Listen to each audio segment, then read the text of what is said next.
Good evening. Namaste to all of you. I'm very happy to be with you today. Good evening. We'll be discussing a very serious subject today. Please mute your video and audio also. Better, yeah.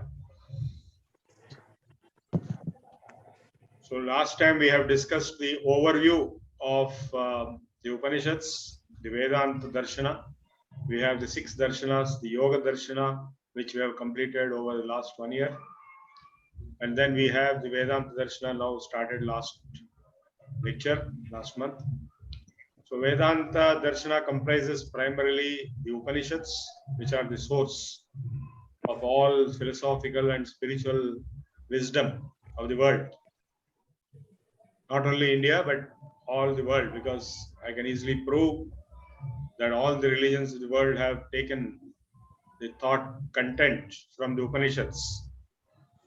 Even Hinduism itself, not only Hinduism, but even other religions like Islam, Christianity, Judaism, Buddhism, Jainism, they all came much later, thousands of years later, and they have carried some of the important principles from the Upanishads. So today we will be starting the actual Upanishads. Last time we only gave an overview. Today we will be entering into the knee-deep and neck-deep waters of Vedanta through the Isha Upanishad. So the Isha Upanishad or Ishavasya Upanishad is the core fundamental source of philosophical spiritual wisdom. What is the universe made up of? What is the self? What is the relationship between universe and self? What is the relation between Ishvara and self and universe?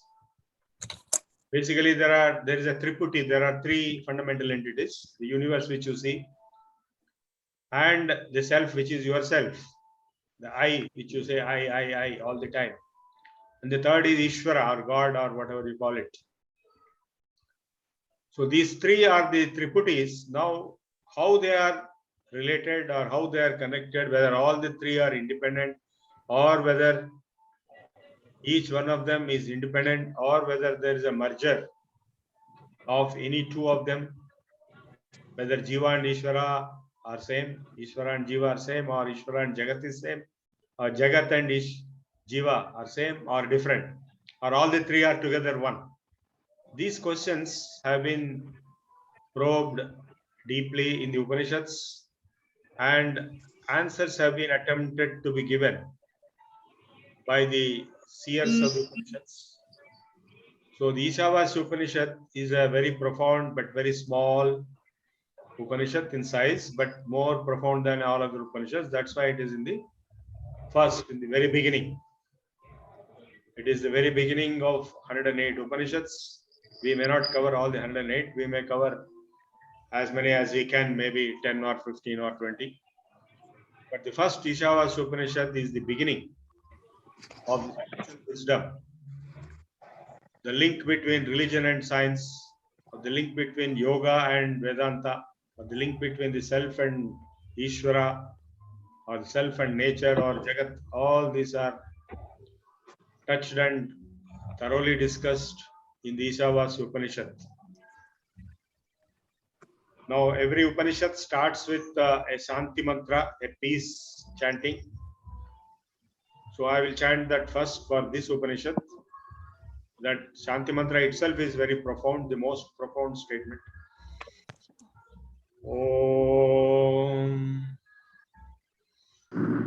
Purnamada Purnamidam Purnat Purnamudachyate Purnasya Purnamadaya Purnamevavasishyate.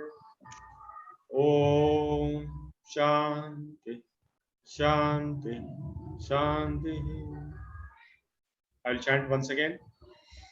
Om Purnamada Purnamidam Purnat Purnamudachyate Purnasya Purnamadaya Purnamevavasishyate.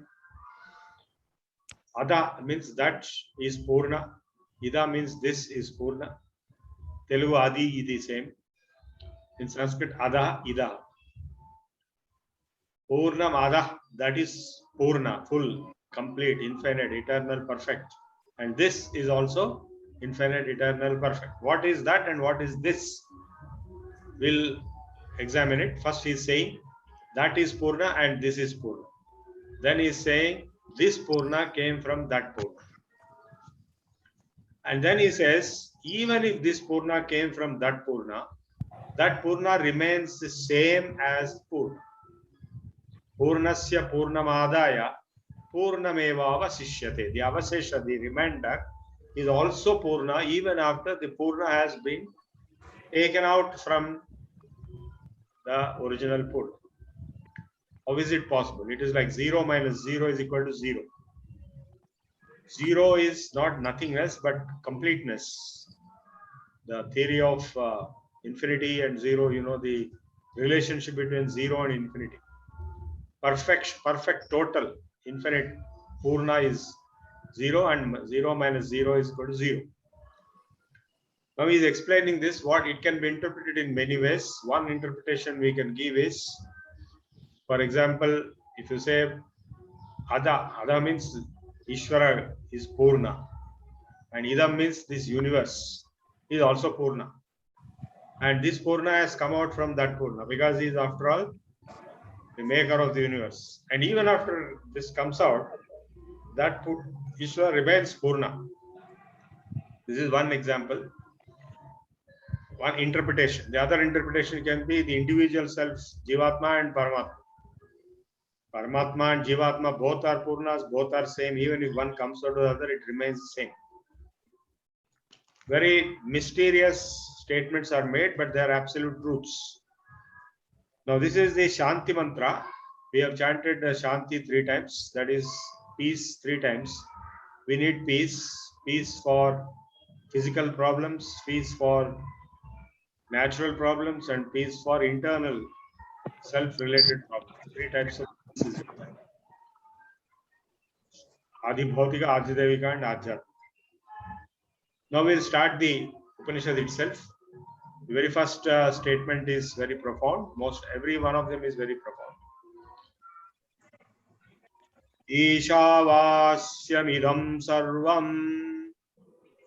I think you can also chant without opening the mics.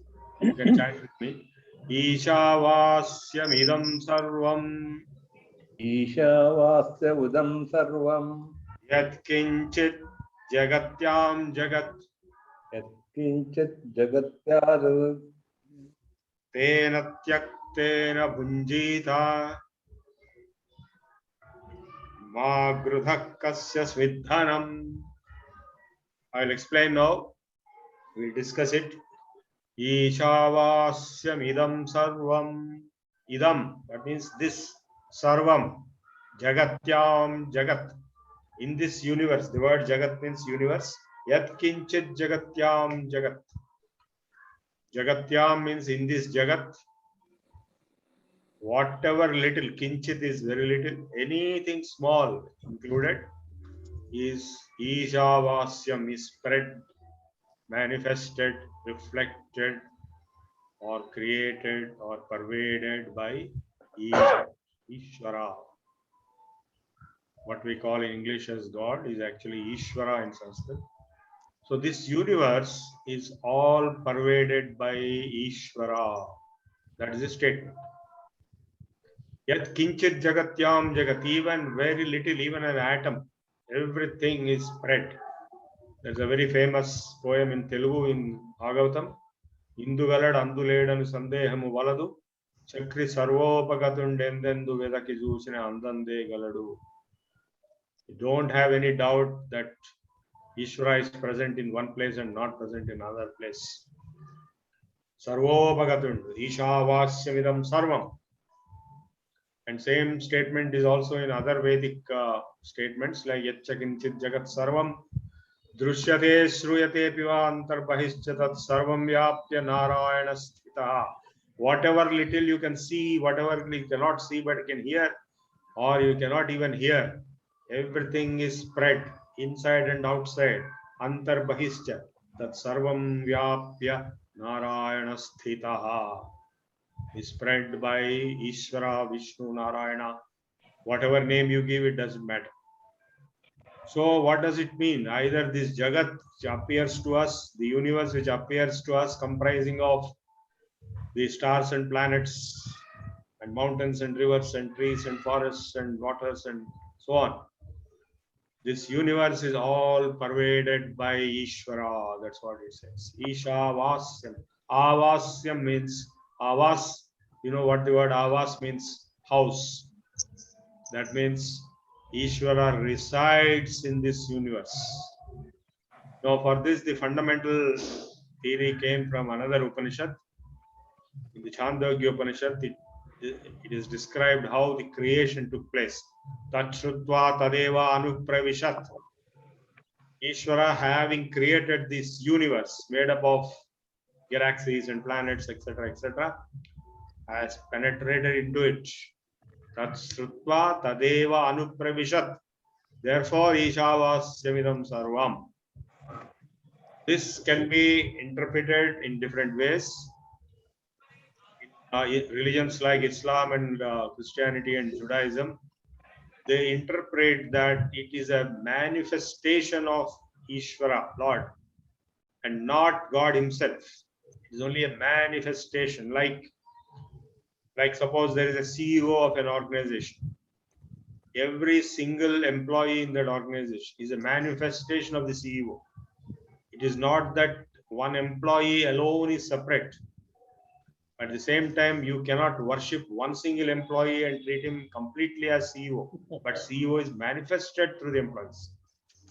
Similarly, energy is manifested through various forms of energy. Heat, electricity, light, and so on.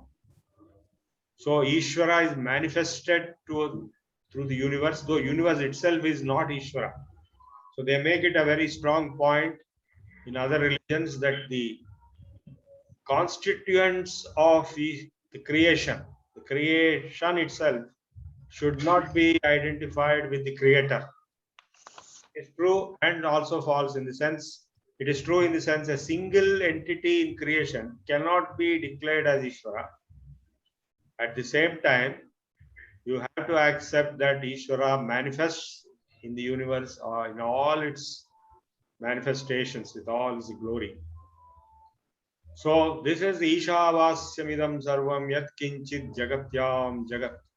And therefore, my friend, tena tyaktena bhunjiya ma gradhakkasya dhanam. You don't start believing that you own everything here. And don't try to grab others' properties. So one day I was sitting in Kumbh Mela when Sadhu was asking people sitting around him, what is yours in this world? Can you show something which is yours own? If you say you own this water, or if you say you own this air, or if you say you own this space, or you own this land, it is a big joke. You don't own any one of them. Everything is owned by the Lord, by Ishvara. Then what is that you claim as your own? Your own body you cannot claim as your own, because if you want to commit suicide, it will be considered as a crime and you will be punished with the jail term. You have no right on your own body, let alone on anything else. You only assume, or you have a permission to utilize it for a certain time. It's like a seat in a train. My seat, my seat, my seat, you may say, but it is only a permission to sit there for a certain period of time. Nothing more than that. It is not your seat, it is not your train, nothing is yours. So that's what is being told, nothing is yours. Therefore, don't be very proud of what you think you own, and at the same time, don't try to grab from others whatever they have. Kurvanneheva karmani jijishevechidam sama evam tvayinanyathethosti na karma lipyate nare. Now, what do you do then in that case? You have to live this life. You are living for 100 years or 80 years or 70 years, assuming there is no death due to corona. Then what do you do? Because nothing is owned by you. You are only foolishly imagining that you own something, or you are trying to grab from others. So what you have to do is karma yoga, nishkama karma yoga. Kurvanneheva karmani. You cannot sit idle without doing anything. Nahi kaschit kshanam api jatu tishtat akarma krut. Even 1 second you cannot sit without doing anything. Karyate hyavasha karma sarva prakriti jair gunai. You will be forced to do so many activities by the forces of nature. So there is no point in saying that, you will sit without doing anything just because you retired, or you didn't retire, is a Sunday. You cannot stop doing things. Your breathing will be on, your mind will be active, your hunger will be there, your legs and hands will move. You have to keep doing anything, something or the other. Therefore, kurvanneheva karmani jijivesha samaha, as long as you live, 80 years, 100 years, 90 years, 70 years, whatever. Evam tayananyadesti na karma nilipyatena. If you perform without attachment to the result. In fact, we all know in the Bhagavad Gita, 3rd chapter, the Karma Yoga was propounded by Lord Krishna. He told Arjuna to fight a war without obsession to the result, without attachment, without obsession, without emotional identification. Do it as a duty or a trustee. So that kind of a role which is to be fulfilled completely, perfectly, without obsession of identity with it, or without obsession on the result of it. Such a thing is called nalipyate, not don't touch. You all might have seen the leaf of a lotus plant. In this Ganesh Chaturthi, you must have brought a leaf of lotus tamaraku. If you put a few drops of water on it, they'll be moving like mercury. They don't touch the leaf. Padma patram ivam bhasa. The Gita also refer to it. So if you live like that in this world, you live in the world, you do everything, but you are not touched. You are not affected. You are unaffected. You are cut above that. So if you are able to live like that emotionally, mentally, you do things, not that you stop doing things. You cannot stop anyway. So when you do things, if you can do without attachment or obsession to its result or emotional identification, but do it as a duty, then you are not affected. Otherwise, you are affected. Because if you are obsessed, like a student who prepares for IIT entrance exam, is obsessed with it. 18 hours a day, 16 hours a day, people study, then they don't get it. Some of them commit suicide because they are obsessed with result.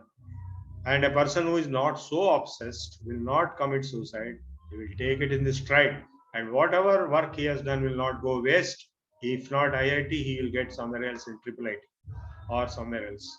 And he may do something else. The same knowledge will be useful anywhere. So obsession with the results of the work will be only damaging the purpose or the cause of the work itself. So that's what he's telling. As long as you live, you do things without attachment and obsession. Now, this assumes that you don't get any other better way of living life. So, of course, one thing is if you are attached, you are obsessed, you will have to suffer the consequences. You may be born again and you have to pay the price for your obsessions and attachments. Like suppose you are obsessed with any object or any person. When that object or person disappears or dies, then you'll be terribly upset. You'll be upside down. But if you are detached, it will not happen. Like a job. The job goes also, it doesn't matter. You can get some other job. So that kind of maturity on one hand, but on the other hand, what about the enlightenment, the liberation?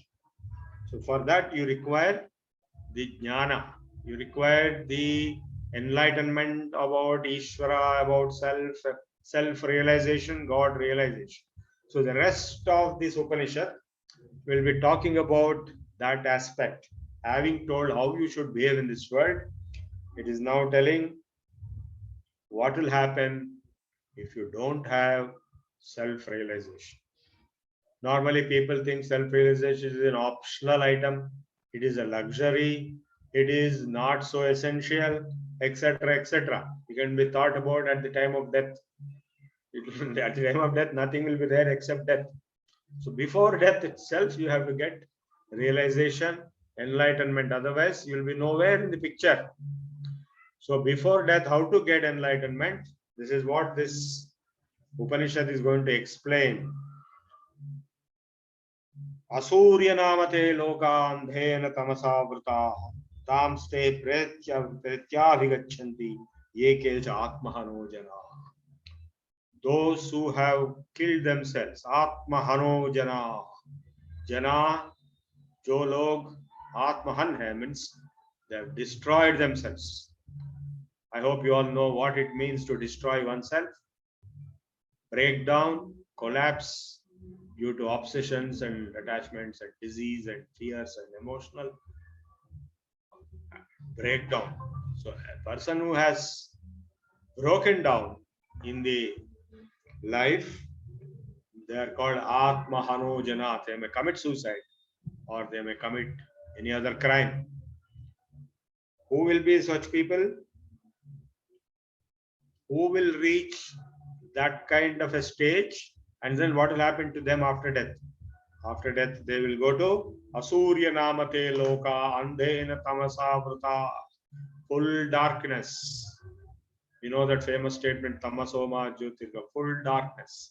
Asurya Namate Loka Andhena Tamasa Vrta, sunless worlds, full of darkness. They will go to those worlds. It is usually believed when you die, you go to another world. It means your body will die here, but the soul will transmigrate. So such people who have destroyed themselves even when they are alive, they will only go to hell, darkness. Tamste pretyabhigachanti yeche atma hano jana. Without the realization of self, you will go to hell. That's what it means. Why? Because you will be caught up with the karmas, the obsessions, and you will be suffering those consequences after death as much as before death also. So of course, some people say hell and heaven are right in this life. You can experience horror experiences, that is called hell. You experiences blissful, divine, wonderful life, it's called heaven. Tana santosham swargamu, tana dukkham narakaman tatyamu sumati. That is one interpretation for this life. But what happens after this life? Of course, you may ask a question, after this life you'll be born again. Yes, you'll be born again. But in between, we are talking about. In between two lives, there is a state. If you don't continue to exist there, you cannot be born again. So you have to be the existing there. So during that intermediate state of existence, whether you are in misery, which is hell, or whether you are in exalted happiness, that is heaven, it depends on your karma. So now what he is telling is those who die without self-realization will go to hell. Atmahano jana asurya namate loka andhena tamasavrta tamste pretyabhigachanti ye ke cha atmahano jana. So nature of self-realization is a compulsory requirement for not only enlightenment in this life, but also after this life. So to know the self, or who is this self, and how to get the knowledge of the self, how to get self-realization. This is the billion trillion dollar question. Am I right? Even you may earn $1 billion, but you may not get self-realization. I know people who have billion rupees, but they don't have self-realization. So self-realization, how to get it? Now, what is this self? What is its nature? Is going to explain now. Now, by the way, this Vishavas Upanishad is attached to the Yajurveda, the Shukla Yajurveda, that means the white one. White means black, no, it's not color, but it is A and B. The Yajurveda is having two parts, the black and the white. In Andhra, it is all black, that is Krishna Yajurveda. And Maharashtra and a few other places, it is Shukla Yajurveda. So Vajasaniya, Shukla Yajurveda, Yajnavalkya, all those people are involved in it. So this is an Upanishad attached to the Shukla Yajurveda, and now he is explaining the nature of the self is the most profound. You can think and analyze what is this self. Self means we all know I, we are all thinking. Let me clarify at this point. There are three realities. That is Vyavaharika Satta, the practical day-to-day reality, where you go here, go there, click a Zoom link, have laptop, all this, what we are doing is Vyavaharika Satta, practical reality. Then the other extreme is Paramarthika Satta, the transcendental spiritual reality, about which we are going to talk now in this Upanishad. In between is the what is called Pratibhasika Satta, the individual's perspective-based reality. Because all individuals who are going around in this practical reality, like people are going in cars on the roads, why they are going, everyone has a different story, everyone has a different individual life. So the individual Pratibhasika, what appears to be reality to that person's own mother, father, children, wife, friend, health, all that is own, what we call mind. All that is the Pratibhasika Satta. That is the reality domain by itself. The spiritual reality is the absolute transcendental truth, is the highest level, and lowest level is Vyavaharika Satta, which is going on as practical reality. So these three realities exist, and now the selves also, they exist at three levels. One is Pratyagatma, that is instantly I'm experiencing the self all the time. You may not experience anything else, but you will experience yourself non-stop, 24 hours, continuously, right from the birth or even before birth, and up to death, or maybe after death also. I. Nobody can say I don't exist, because if he says that, he will question who is saying that. I've given a lecture previously, who am I? There I have addressed this issue. You can see that lecture again. So I exist. I know that for sure. Something else may or may not exist. Corona may or may not exist, but I do exist. This is Pratyagatma, Pratyaksham, practically experienced, continuously experiential self. Then we have Jivatma. It is the entire individual life, the birth and death and the relationships, the detachments and attachments, the entire story, the Pratibhasika Satta, which I told just now, in between. Then the third is Paramatma. So these three realities of Vyavaharika Satta, Pratibhasika Satta, and Paramarthika Satta map to the practically experienced self, Pratyagatma, the Jivatma, the individual life, entire thing, and Paramatma, which is the spiritual transcendental truth. Now, if you carefully examine all these three words, Pratyagatma, Jivatma, and Paramatma, the word Atma is come. Atma means I. In English, Atma means I. In Sanskrit, it means Atma. Nenu, Nan, mine. So, the self is there common across the three, but there are three different domains, three different levels. Now he is going to explain the spiritual reality. The word spiritual itself means Adhyatma, Atma. Spirit means Atma. Anejadekam manaso janiyena deva apnuvan purvamarshad tadhavato avyapyeti tishtat tasmin apo matarishva vedati.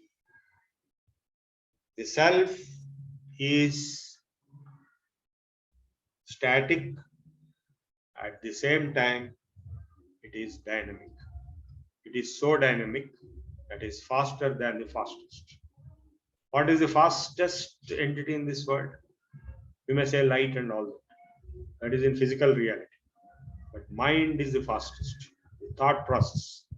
Very fast you can travel to all kinds of. So the self is explaining the nature of the self. We will now examine the nature of the self as if it is an unknown thing. It is a spiritual reality. The Paramatma, the Ishvara is being explained. What is more important to notice? The word Atma, Paramatma, and Ishvara, all the three are merged into one. They are used in as synonyms. The self, even though it is static, it is very dynamic. It is faster than the fastest, that is mind. And the senses cannot perceive it. You cannot see self. There's a famous statement, can you show me God? Like that.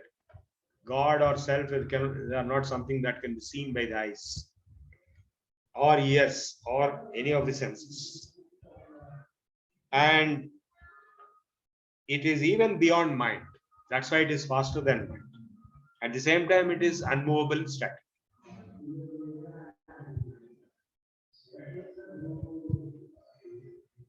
So it is very strange. How can such a thing exist? It is not any object which we know. The maximum comparison we can give is with unified field. You might have heard the unified field theory of Einstein. There are three types of forces in this world. The weak, out of the two forces, the weak forces and the strong forces. The gravitational force, the electrostatic force, and electromagnetic, nuclear force. So all the three forces, the field which is fundamental source of these three is called the unified field, which Einstein tried to define before his death, and he died without completing the work. So scientists of physical physics, particle physics, etc., who have worked on Vedanta also, consciousness and self are one and the same. In quantum physics also, consciousness is accepted. And what is the nature of the consciousness? The maximum that has been expressed is, it is like a unified field. It is a substratum of all phenomena. So being the substratum of all phenomena, it is transcendent. It is at the root. At the same time, it manifests as all phenomena in the universe. The weak forces, the strong forces. So including gravitation, including electrostatic forces, including particle, nuclear forces, and so on. That means there is something which is the fundamental truth, fundamental root, the substratum on which all the entire activity of the universe is built. And that is what we can explain as the self or consciousness. Tadejati tannai taddure tadvantike tadantarascha sarvasya tadupasyasya bahyataha. Now all the contradictory words are used because when you talk of the unified field or consciousness as a field, you have to talk all these words because you can say it is moving or it's not moving. Tadejati tannaijati taddure tadvanti, you can say it is far or it is near. Or tadantarasya, it is inside and outside. Sarvasyas, everywhere, everything. So that is the nature of the self. The maximum we can compare is with the unified field. Yastu sarvani bhutani atmanyeva anupashyati sarvabhuteshu tada atmanam tato na vijugupsate. Now this consciousness or unified field is actually the I which I am feeling. The Pratyagatma, Jivatma, and Paramatma all have this I common. So that being that I, that means I am universal. I am unified field. I am everything. Aham Brahmasmi. That's what it means. That's what Lord Krishna demonstrated to Arjuna in the 11th chapter of Bhagavad Gita, the Vishwarupa. He showed himself to the whole universe. Now, how is it possible? Now, if you say the comparison is given to, like, gold becoming different ornaments, but gold remains gold. Nobody can see gold independent of its shape, but it takes so many shapes. But gold is gold. Not only gold, anything else, water, space, takes many shapes, but it is not any one of them. It is all pervading. Gold is all pervading in all ornaments. Mud is all pervading in all mud pots. So also the self is all pervading in the entire universe or consciousness. Because when you are that, because you cannot be independent. There's only one truth, and that is the self, and that is the consciousness, and you are that. Tattvamasi. If you are that, automatically You are the self, you are consciousness, you are infinite eternal. You are the field, unified field. Therefore, you have no gives and takes because you are everything. So that's what he is saying. He who sees, he who knows, he realizes to sarvani bhutani atmanyevanupashyati. He who sees every item in this universe within himself. Sarvabhuteshu atmanam tato na vijigupsate. And himself in all objects. He will not be hating anything. Na vijugupsate. Jugupsa undadu on anything. It is like you are identifying with everything. So whom will you hate? Kam moha kashoka ekatvam anupashyatah. Now the next statement is that yasmin sarvani bhutani atmaineva bhut vijaratah tatra ko moha ko shoka ekatvam anupashyatah. How can there be emotions like anger or sorrow or delusion or craze for someone who is able to realize Sarvani Bhutani Atmanyeva Bhut Vijanataha. He who is able to realize himself as everything. So this is something very, very strange to common sense, but it is the truth, the only truth. Saparjagat Chukramakayam Asravanam Asnavigam Shuddham Apapavidham Kavir Manishi Paribhu Swayambhu Yathatyato Ardhan Vyavadhat Shatibhya Samabhya. Now this entire self is called Ishvara. So now this Ishvara's nature altogether is all pervading like space, and it is neither having a gross body or subtle body, no bodies, but it is everything. And it exists on its own. Paribhu Swayambhu. And it can operate on its own, but at the same time, according to the karma phala of the people, the karma phala will be available to it.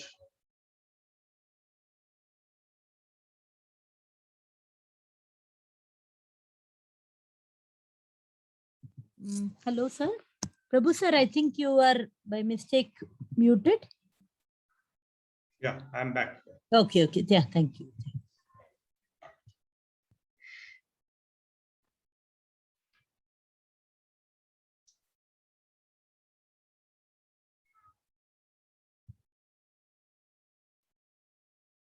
Andham tama pravishanti ye avidyam upasate tato bhuyevate tamoya vidyam upasta. Those who worship ignorance, like what we all do normally, we worship ignorance. In the sense, we are just running behind money, running behind properties, running behind share market. All this is ignorant behavior.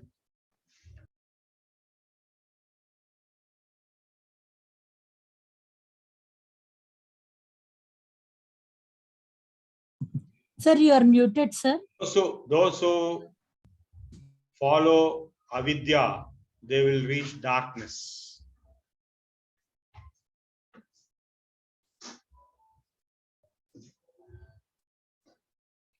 Tato bhuya ivate tamoya vidyam upas. Now, he has talked of avidya and vidya as two different types of knowledge. That is, vidya means jnana, that is enlightenment, jnana, and avidya is unenlightened knowledge, but upasana is involved with it.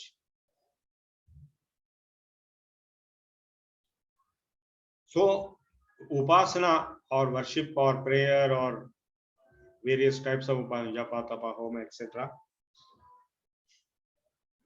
With that, the results will be coming. and they will lead you to only darkness.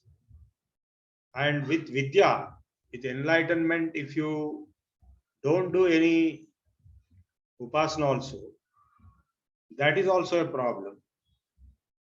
Therefore, both are required. Only those who go through Upasana and then get Jnana, they will reach moksha. Just theoretical knowledge will not help. Because now whatever I told looks like very theoretical knowledge. Vidyamcha avidyamcha yastad vedo bhayam saha avidyaya mrutyum tirtva vidyaya amrutamashvite. This statement again. He who goes through Vidya and he who goes through Avidya, what will happen? If you go through successfully Avidya, you may cross death, but you will not become immortal. Vidyaya amrutam astute. Only through Vidya you will get immortal. What does this mean? That means you can have very advanced science and technology application. You can keep on postponing death. You could have died long by corona, but because of this various measures of avidya, you have conquered death. You have survived today. That's why you are able to talk. So many people have died during corona. You may cross death by avidya.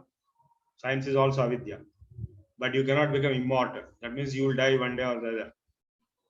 Because how you can become immortal through vidya? Vidya means enlightenment, jnana. Real enlightenment through Upasana and Jnana altogether.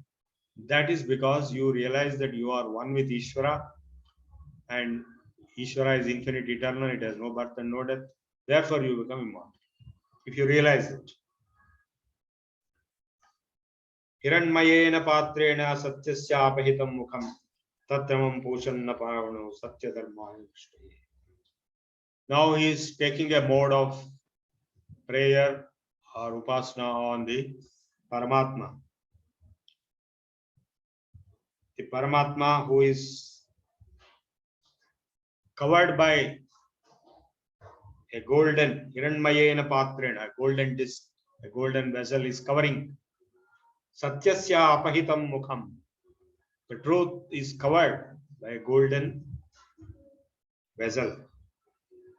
So please remove that, and I want to get the realization of the true nature.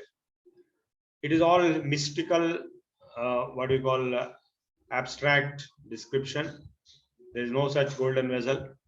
It is referring to the covering of ignorance over the supreme knowledge.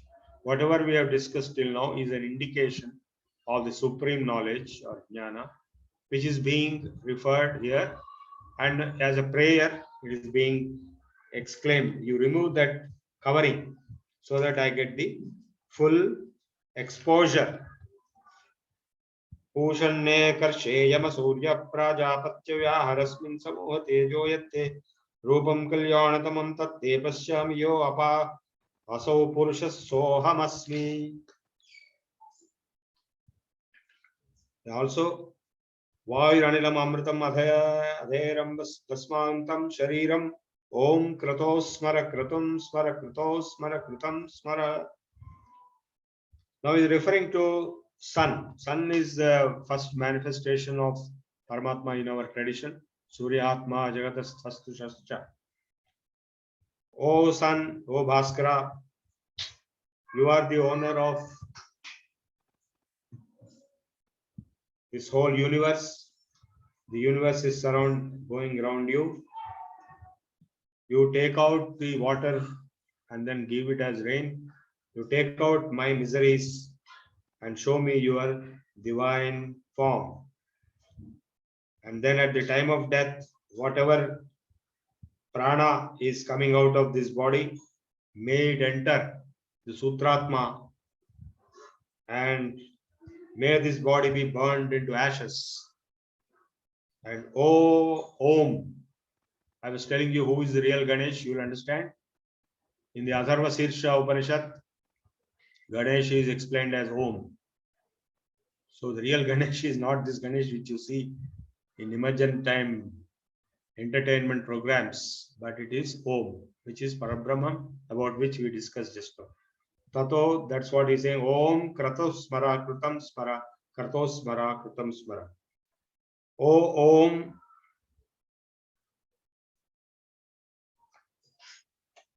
Let me be merged in my meditation into you. Agne Naya Supadharaye Asman Vishwani Deva Vayunani Vidwan Yuyodhyasnat Yurahaname Bhuvishtam Te Nama Uktim Vidhema. Please take me to the liberation mode from which I will not come back. Let me be liberated. Let me get moksha.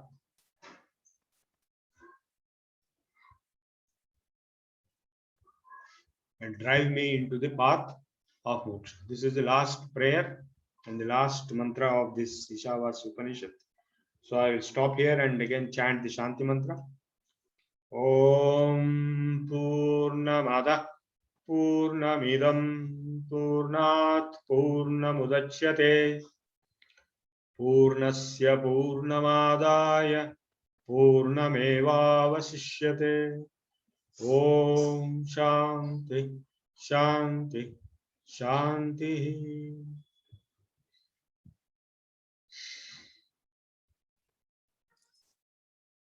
Thank you, Prabhu sir. We all went into a different mood altogether. So this was very good. I think time for some questions, quick questions. So I request each one of you, if you have any questions related to this, please go ahead and unmute yourself and you can ask the questions.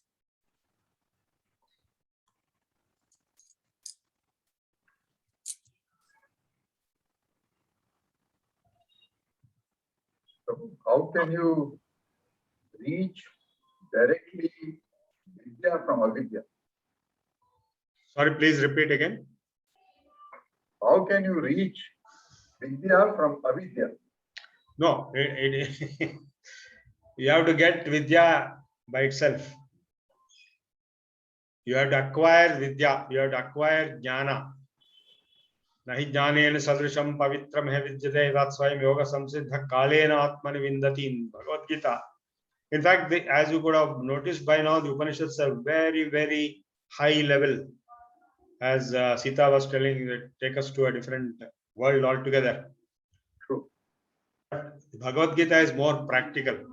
It is meant for common folks. Upanishads are not meant for common folks. Yeah. So Bhagavad Gita clearly mentions the whole path. Nahi jnanena sadrisham pavitram hai vidyate tat swayam yoga samsiddha kalena atmani vindati shraddhavan labhate jnanam tatparas samyatendreha jnanam labdha param shanti vachirena abhigacchati. So the jnana has to dawn in yourself on your own evolution in time. Tat swayam yoga samsiddha kalena atmani vindati. Kalena, by time. Yoga samsiddha, a person who is successful in yoga will acquire that jnana within himself or herself. Shraddhavan labhate jnanam tatparas samyatendriyaha. Only a person with great dedication will acquire that knowledge. Tatpara is always dedicated to it. Samyatendriya, with full control of the senses and mind. Only the path is there. The path of yoga is there. We are all living in avidya, that we know. Avidyaya mantare vartamana. In another Upanishad, they say those who live in avidya, they are all thinking they are highly knowledgeable, experts. And they lead others like blind men, one blind man leading other blind. So each Upanishad is giving a different value perception. Of course, this Upanishad is like this, but other Upanishads will be a different thing, totally different. And each one of them is addressing the same topics, but approaching it in a different way. And all this is simplified, summarized, and delivered as an ice cream package in Bhagavad Gita. The material is the same as Upanishads. How is level of self-realization, jnana, reflected in the chakras? No, well, normally the chakras and all that is related to the Yoga Shastra. We have discussed in Yoga Darshana the chakras. When you reach the Sahasrara chakra, the highest, which is in the head, then you are supposed to be reaching Samadhi, self-state, self-realization state. In all other chakras, you are at different levels of consciousness. The supreme self-consciousness is the highest goal of yoga. Yogas chittavritti nirodha tada drashtu swarupe avastha. Vritti sarupe mitaratta. Only in the yoga sthiti of samadhi, you are in swarupa, self-state. So the easiest, the simplest thing to do is to stop your mind. If you stop your mind, you are in yourself. That is the state of yoga. That is the first step. Pratyagatma you can experience. And as it goes deeper and deeper, you will merge into the Paramatma. Actually, all are one and the same. But because of Ajnana or Avidya, you are not able to note that. Any other question or point? Hello. Can I ask? Yes, yes. I'm Kulkarni here. Yes. Am I audible? Yes, Yeah. yes. I understand from avidya to vidya is a way for getting the spiritual knowledge. But what is the level we have to go? Is it Bhagavad Gita is enough? Again, I have to study more, some more thing, Upanishad. Otherwise, Upanishads are all very vast.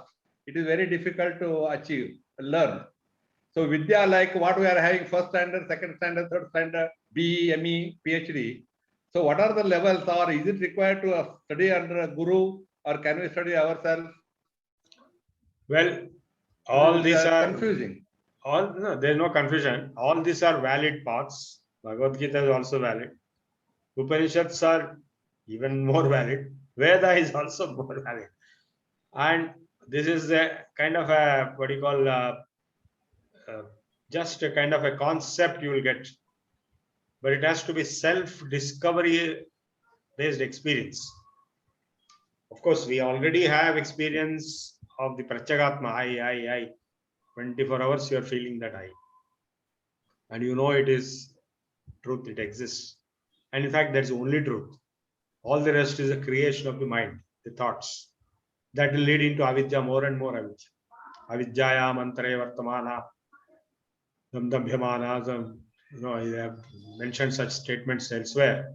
Those who get carried away in avidya, they think they are great scholars and they are great experts, and they try to guide others just like a blind man guiding other blind men.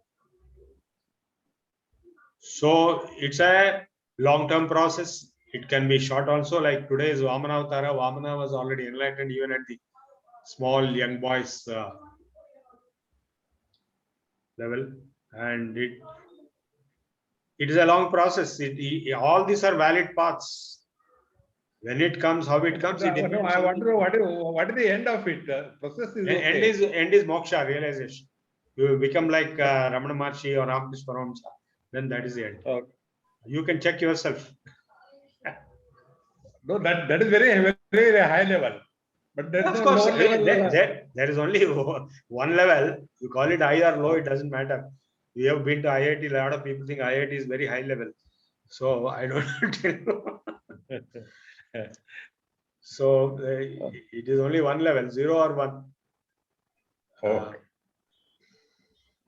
Okay, thank you. Any other clarification or comment or question? Please feel free. Yes, sir. I have a question, sir. This is Mridula. Yes.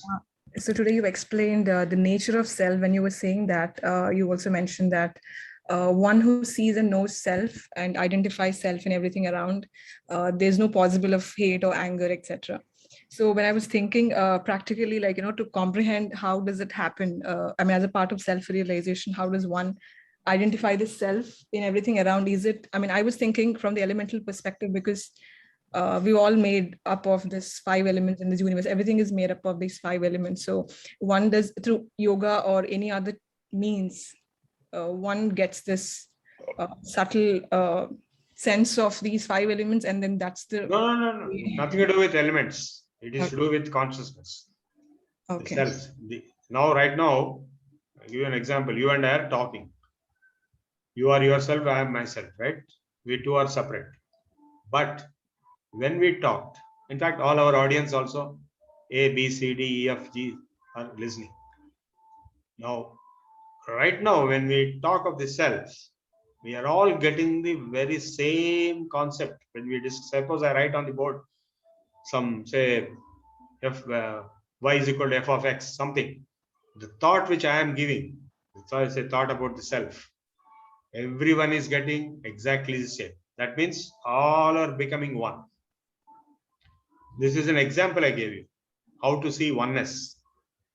In fact, an unconditioned mind, a clear idea, a clear thought is the best way to get connection with others, because others also will come to the same level and they will talk the same thing. Suppose I write E is equal to mc square, or if I write, say, dou square over dou x square, some big equation. So those who see that, those who think it, those who understand, they are coming to the same level. All are coming to the one thought. Yes or no? Similarly, one more stronger example is a mother and child. A mother will identify herself with the child. That a mother will feel hungry if the child feels hungry. Mother will feed the child by giving up herself. So I have felt that kind of an identity with my son also. So you might have also experienced, even between two lovers, there will be so much of Radha Krishna kind of love. Love is another way of identification.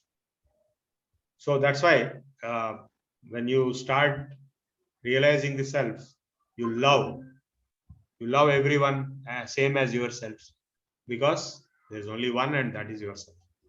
This is another process of oneness. And I can give you many such examples. Like, for example, you have been to some other country. Suppose I went to Switzerland. I was walking in the Alps, and suddenly I find some Indians there. Oh, I feel thrilled. I feel the oneness with them. I got out. So that's oneness again, you are feeling that. So oneness is not a new concept. Like, we have caste feeling oneness, all our caste people, we are all one. Or all our Telangana accent people are one. Telangana state is formed on that ground of oneness. So oneness is not a new concept. So to realize that oneness, once you realize, because a pure, like a child, for example, a child or a saint, both are equally pure. So if you tell the child, suppose the child is having something, the child will give you. It will not say, no, I won't give, I'll eat, and that kind of thing. It is selfless. A saint also, he can sense the other person. Suppose the other person is feeling hungry, he can sense. He will give something without for himself. So the sacrifice all comes from oneness. Like even the military people who die for the country in the war, they identify with the country.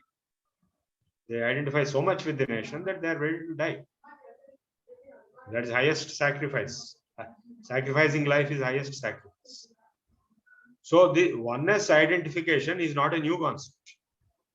What he is telling here is the universal oneness. We have till now what I have discussed is specific examples of oneness: mother-child, linguistic identification, nationalistic identification, or corporate identification.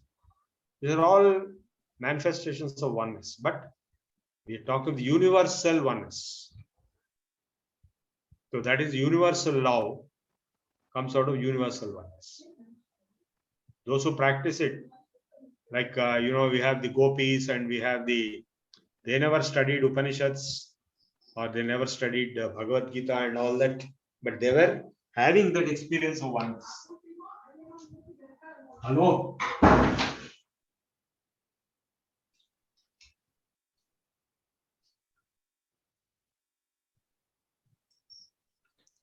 Thank you, sir. I think sometimes the practical comprehension is a little difficult of these things. So thank you for that. If you simply give up, I mean, I'll put it this way. The problem is coming from avidya, as Arvind Sharma ji has said. And avidya is manifested primarily with the 10 negative emotions: ahankara, mamakara, raga, dvesha, kama, krodha, lobha, moha, mada, matsya. So these 10 negative emotions are actually creating the problem.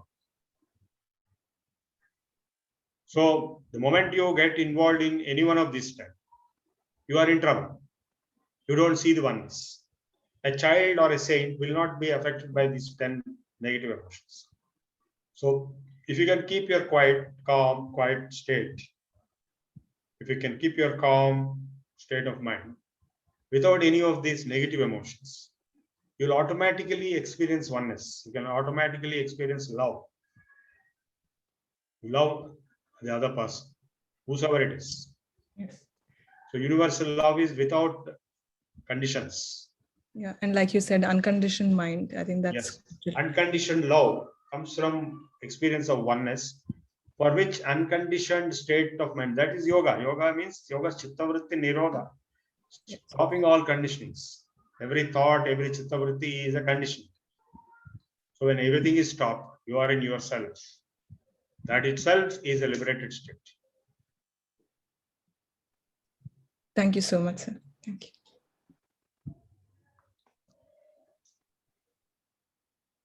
Shall we close, Sita? Yes, sir. Suhas has some good questions, sir. Yeah. So in the chat window. Yes. So Suhas, no, shall I ask the question or you want to go ahead? So Suhas has asked, like, how is the level of self-realization, jnana, reflected in the chakras? Yeah, I've already answered that Yeah, question. yeah. And then It's Sahasrara. Yeah. And he also asked another one, like, let me go to the latest one. Yes. Could it be possible to make a machine to raise the energy into the topmost chakra? No, machine has no consciousness. I made machines. I know what is artificial intelligence. I teach artificial intelligence. I do research in it. It has no self-consciousness, which we are talking about. It is only a program. It is artificially created. Even some kind of identity is there. Even self-organization is there. But it is just a program which is memory of a computer and it's a machine. It has no real original consciousness, which we have. So only our own consciousness develop to subtler and subtler levels and reach enlightenment. That is very important because without realizing that oneness, you cannot have love. And without love, you cannot overcome hatred and destruction and violence. Why today there is so much of violence in the world is because people don't realize that love of oneness, of universal oneness across different categories of religion or caste or creed or language or nationality, etc. They are caught up in the avidya so much or in negative emotions so much that they just cannot come out of it. You open the TV, read the newspaper, you'll find only that. So there is a prediction that if the machines start joining the mess, which is already there with the humans, then the machines will enslave the humans. And ultimately, after 50 years, 60 years, according to Dan Brown, all humans will be eliminated by machines. So now there is a new research in artificial intelligence, how to have deterministic AI where the interest of human being is protected, explainable artificial intelligence, and accountability, responsibility, all these things are being taught, without which the machines or the programs will take over you. It's already happening. In fact, Raju Malhotra wrote a book on this, how the algorithms are playing havoc, how a biased interpretation will be, like take the example of Corona itself, the thing called ivermectin. So World Health Organization made statements that ivermectin should not be used. Whereas in Goa and various other parts of the world, ivermectin was declared officially as a medicine for Corona. And so there was a case filed in Bombay High Court, and Bombay High Court gave legal notice to World Health Organization. Finally, the World Health Organization escaped by deleting all those statements. So those statements are biased statements. So similarly, biased statements of World Health Organization or some other agency leading to chaos in Corona for certain vested interests. That kind of a thing a machine also can do, an algorithm can do. Like, if you feed the bias in the algorithm, so against say ivermectin, then whosoever talked about ivermectin will be kind of targeted and all that. So it's very dangerous. Artificial intelligence can lead to dangerous consequences, more dangerous than what humans are doing. Apparent humans themselves have become a big unsolvable problems. Like we have violent regimes like Taliban and so on. Nobody knows what to do with it. And aberrant machines can just play havoc. So that's why Elon Musk has been talking for a long time that research in artificial intelligence should be stopped. Now there is a realization that there should be deterministic, controlled, accountable, explainable artificial intelligence. There's research ongoing on this in the future. So in this context, the philosophy of the Upanishads, Isava's Upanishad, becomes very, very, very relevant. Because if you are able to experience oneself and everything as one in the self and in self in everything, then you only love, you don't hate, you don't have misery, you don't have conflict. So this is the ultimate ideal situation. But that is being ignored, and they are caught up into avidya so deep that they'll be just doing all kinds of nonsense, all kinds of hanky-panky things. So it is more relevant today than any other time that the intellectuals, at least, and even the students and the entire society, should turn their attention towards these possibilities of universal love and oneness to transcend and overcome conflicts and bias and all kinds of terrible things that have been happening for so many years now. So this is the need of the hour. The wisdom of Upanishads is the only solution.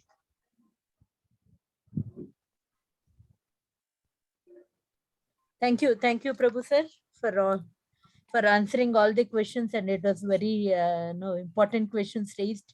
Thanks for being a great audience team, asking great questions. Thank you, sir. Thank you. Thank you. Oh. Thank you.